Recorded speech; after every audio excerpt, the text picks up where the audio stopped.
At this point, I think it's safe to say Diablo is a franchise that needs no introduction. According to the internet, the first Diablo is considered one of the greatest games of all time. I never played it in its prime, but I remember seeing the game box in stores and people talking about it. I didn't play it until years later when I bought the Diablo Battle Chest, which came with Diablo and Diablo 2. But I couldn't get into it for some reason. It was Diablo 3 that finally got me into the series and even the genre. I consider the first Diablo to be a landmark title in video game history. It's not the first action RPG, but it did pave the way for action RPGs as we know them today. Or to be more specific, Diablo is the first loot-focused ARPG. The sanctity of this place has been fouled. Developed by Blizzard North and published by Blizzard Entertainment, Diablo was released for PC in January 1997, and Climax Studios developed the version for PlayStation, which released in 1998. An expansion pack for the PC version called Hellfire was developed by Synergistic Software and released in November 1997. For this review, I played the PC version and the expansion. I played the version released on GOG because it's updated to run on modern systems and in the correct aspect ratio. I have played through Diablo before, but I've been looking forward to jumping into the GOG release because of the updates, and because it comes with Hellfire, which I've never played. This review will contain some spoilers, so if you're sensitive to spoilers, now is the time to stop watching. You have been warned. Now let's take a look at Diablo and see if the descent to hell still makes for a good time. Hello, my friend. Stay a while and listen. The story is set in the town of Tristram, years before the events of the game. Diablo, Lord of Terror, youngest of the primevals, was imprisoned in a soulstone that was buried deep in the earth below a monastery. Sometime later, Tristram sprang up near the monastery, which fell into ruins, and a cathedral was built over top of it.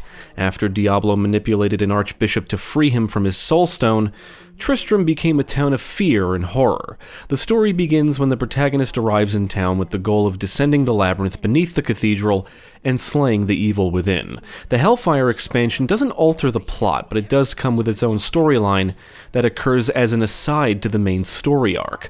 A sorcerer unknowingly releases a demon unto the town, but then seals it before it can completely escape, and the protagonist is tasked with vanquishing it. I can't get to my crops or my bales of hay, and my poor cows will starve. The witch gave this to me and said that it would blast that thing out of my field. Diablo aims for a dark and gritty tone, and I love the game's sense of progression. As you descend the labyrinth under the cathedral, the environments change and become more hellish, for lack of a better word. There's actually multiple settings. The first set of floors reflect the standard dungeon environment. Then comes the catacombs, caves, and finally hell itself. And Hellfire comes with 2 new dungeon settings, Nest and Crypt. Furthermore, the enemies you face become more dangerous the further down you go. The early floors pit you against a lot of undead foes, and by the time you get to hell, you'll be up against demons and other monstrosities. I like this sense of progression, the concept of delving into more evil environments. It fits well with your character's progression in terms of becoming more powerful as you progress.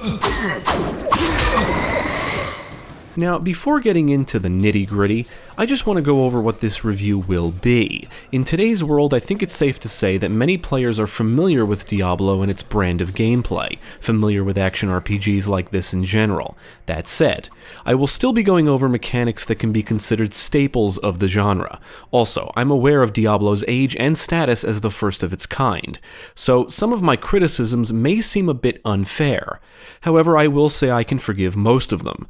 I'm still going to point them out though. I just feel some things haven't aged well and are harder to ignore today.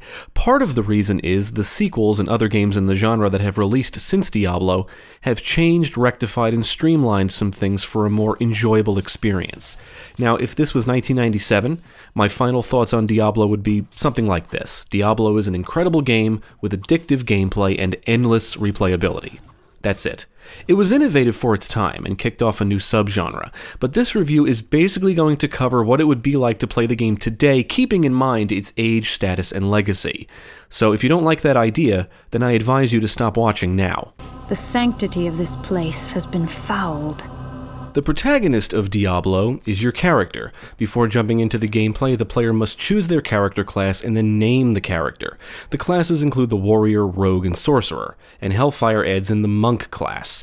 Each class comes with their own skill and different starting values in strength, magic, dexterity, and vitality. Diablo is a game that can be played solo or with others. In the base game, there are no difficulties to choose from in single player, so all single player characters are on the normal difficulty level, but harder difficulties are available in multiplayer. Hellfire permits single player characters to access the harder difficulties. For this review, I played through the base game and Hellfire in single player. I didn't get the chance to check out the multiplayer. I chose the warrior for my base game playthrough and the rogue for my Hellfire playthrough. As a side note, I want to mention that despite the multiple floors under the cathedral where most of the game takes place, often being referred to as a labyrinth of different settings, I'll be referring to it as a whole as dungeon just to keep things simple. Diablo is primarily played by pointing and clicking. You point and click around the screen to move your character and interact with things. To move, to attack, to access your inventory, spells, and stats, it's all done by pointing and clicking. But there are shortcut keys you can press to quickly access certain things. The town of Tristram is like a hub area. This is where you can interact with NPCs, buy and sell items, accept quests, and access the entrances to the different dungeon floors. The town is also where one of my criticisms lies. In the base game, you can run or jog in the dungeon, but not in town. Your character is forced to slowly walk around town, and it makes getting around tedious. Hellfire comes with the option to jog around town, which actually makes it look like your character is moving in fast forward, but it is one of the best features of the expansion.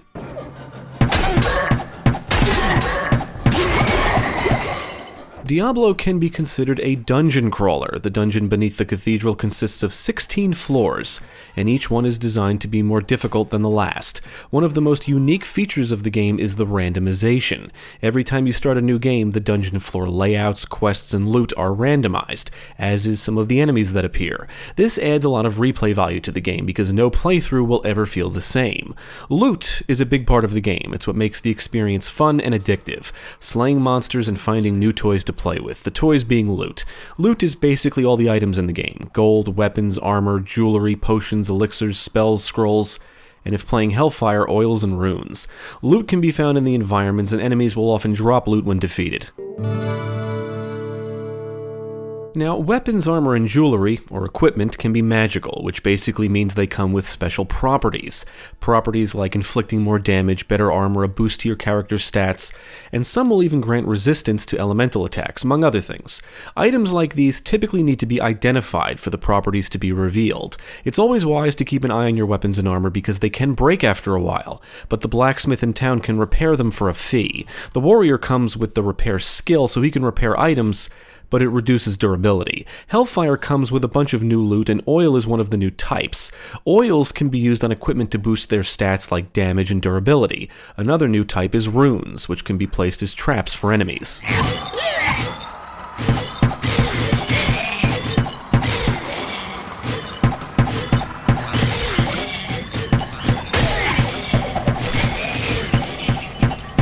So, the game's formula is pretty simple. Slay monsters, earn experience, level up, equip better gear, rinse and repeat until you defeat Diablo.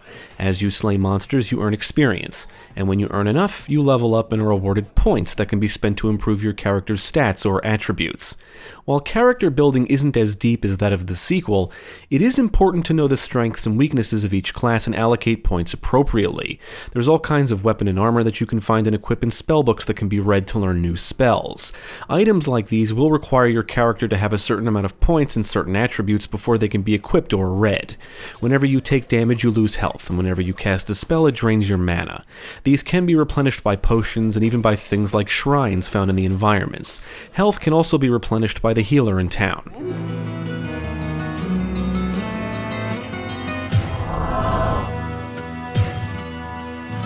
Now, in single player, there's not a lot of options for farming experience, at least not without starting a new game.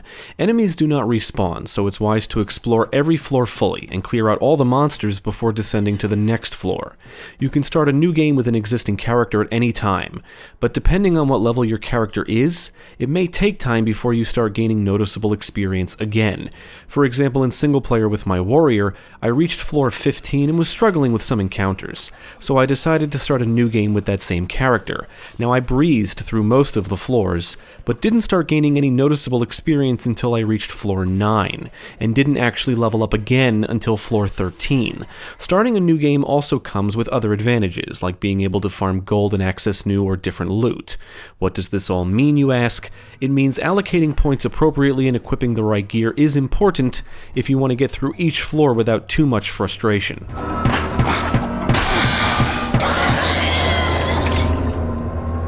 Now I'm going to go over some things that I feel have been improved in the sequels and even other games in the genre. For starters, if you don't have the town portal scroller spell, backtracking to the nearest exit can be tedious. As you progress, you'll unlock entrances to certain floors, which also double as exits, but it's still wise to ensure you can open a portal back to town. Second, your character doesn't have a lot of inventory space, and gold takes up inventory slots. Hellfire comes with an amulet that doubles gold capacity, but I feel this should have been a permanent feature. Also, loot can sometimes be hard to see in the environments. Hellfire comes with a search skill and spell, and once cast, it highlights loot on the ground for a limited time. I feel this should have also been permanent, or maybe just an optional feature like jogging in town.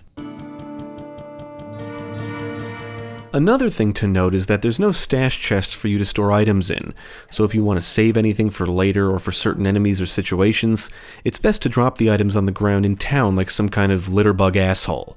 In the base game, you can't transfer items to another character in single player, but you can in Hellfire. The feature is called Cornerstone of the World.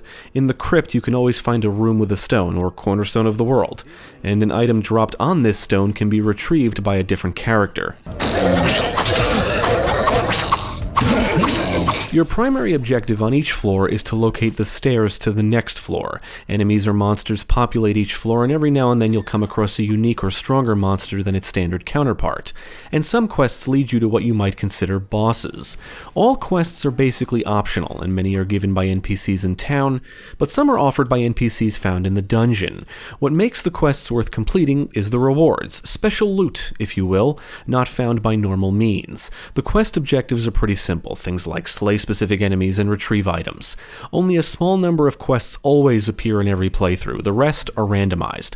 So one playthrough may offer the quest to cleanse Tristram's tainted water source, but the next playthrough may not.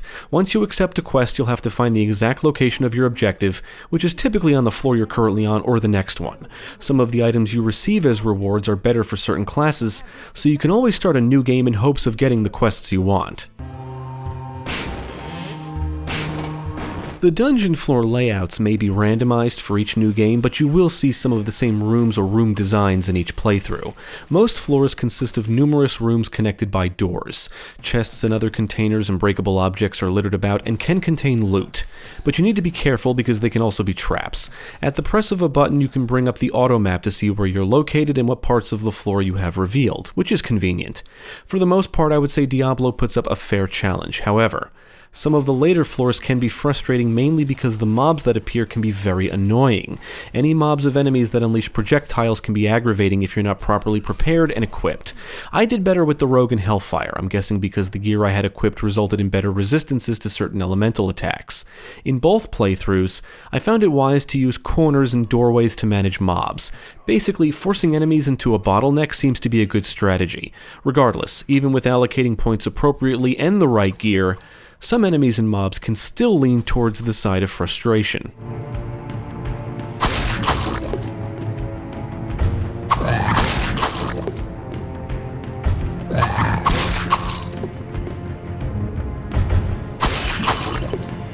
As for the presentation, I do like Diablo's art style and the dark and gritty tone it conveys.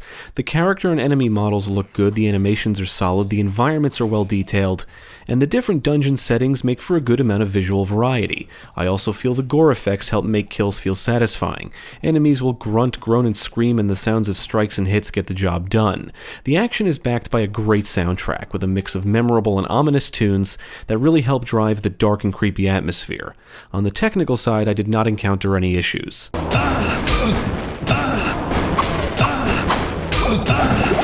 I had a great time with Diablo, but I admit that in today's world, it's not my favorite game in the genre.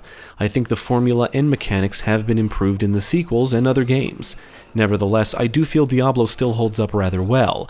If you're familiar with more modern games in the genre and decide to jump into this, you'll undoubtedly notice the lack of some quality of life features. Diablo definitely shows its age in many respects, but I feel the gameplay is still fun, and the replay value it offers ensures every playthrough will feel different. I also feel there's a nice simplicity to it. The sequels and other games have added so much to make the formula and gameplay deeper, and in that regard, I do think Diablo is more accessible. You don't have to worry about pumping points into skills and finding, equipping, and crafting the exact right gear to give you the benefits needed for maximum damage, armor, and/or resistance, or to maximize certain skills. Diablo has no rune words, set items, sockets, gems, or crafting of any kind. But don't get me wrong, you should still know the strengths and weaknesses of your character's class, allocate points appropriately, and equip the proper gear. Basically, I feel Diablo is easy to jump into, and the mechanics are easy enough to understand that you shouldn't hit a wall in terms of character building. I also feel the Hellfire expansion is the best way to experience the game. It simply adds more features, more items, more dungeon settings, more quests, more monsters, and an additional character class. This is the first time I played through the expansion, and in my opinion, it's an overall improvement. Being able to quickly get around town is probably my favorite thing about it. Everything it adds is simply integrated into the game and doesn't interfere with anything offered in the base Diablo experience. That means you can avoid most of Hellfire's exclusive content like new quests and floors, for example, if you so desire.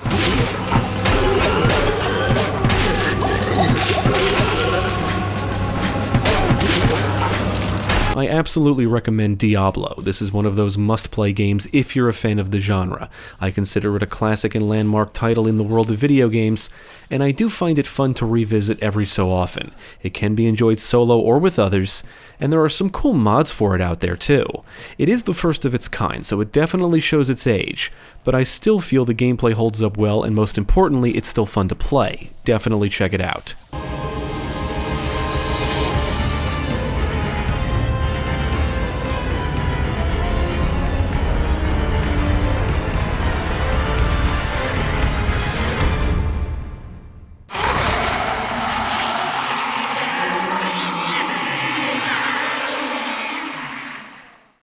Thank you for watching. If you enjoyed this video, check out the rest of our channel, follow us at the links below, and you can also support us on Patreon.